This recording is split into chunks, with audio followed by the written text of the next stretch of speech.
दोस्तों नमस्ते प्रणाम, स्वागत है हमारे चैनल पे आप सभी का। तो एक प्यारा सा गीत लेकर आए हैं, होली का गीत है। आप लोगों को पसंद आए तो कमेंट द्वारा जरूर बताइएगा और शुरू से लास्ट तक सुनिएगा। और दोस्तों आप लोग हमारे वीडियो को बिल्कुल प्यार दुलार नहीं दे रहे हैं तो आप लोग प्यार दुलार दीजिए और जैसे सबका सपोर्ट करना है वैसा हमारा भी सपोर्ट कीजिए। आप लोगों से हाथ जोड़ के रिक्वेस्ट है। चलिए मैं सुनाती हूँ, बहुत ही प्यारा गीत है, आप लोग सुनिए। पति पत्नी का नवझोंक है। गवना कराई पिया घरे बैठवल हो, गवना कराई पिया घरे बैठवल, भला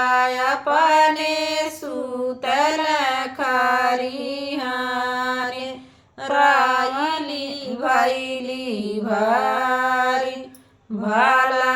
अपने सुतल खरिहाने, रायली भैली भारी,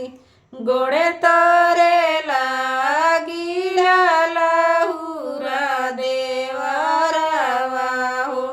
गोड़े तोरे लागिला लहुरा देवरवा, खरिहानवा के डगर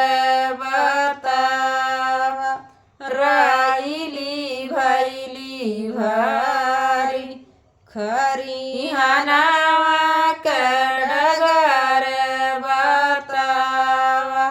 रायली भैली भारी,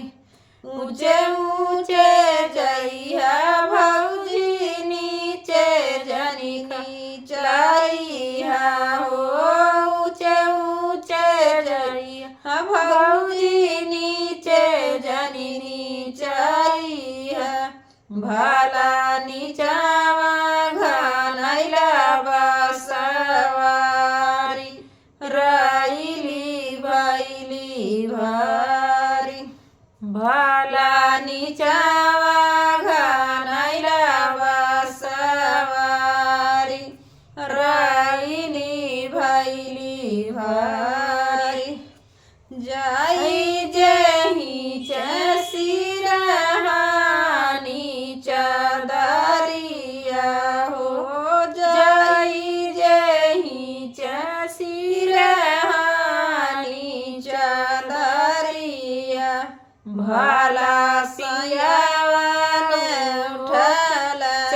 चकुआई, रायली भैली भारी, भला सैया उठल चकुआई, रायली भैली भारी, जैसा जैसा आइलू धाना वैसा वैसा जाए हो, जैसा जैसा आइलू धाना वैसा वैसा जाए, भला रखी पनिया हमारी,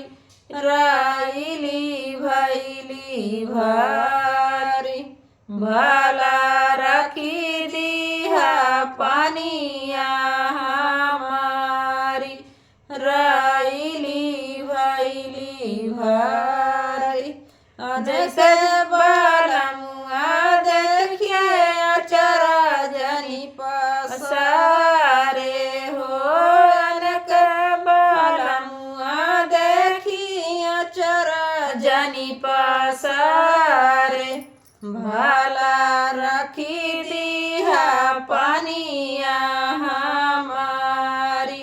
रायली भैली भारी, अनक बलमुआ देखी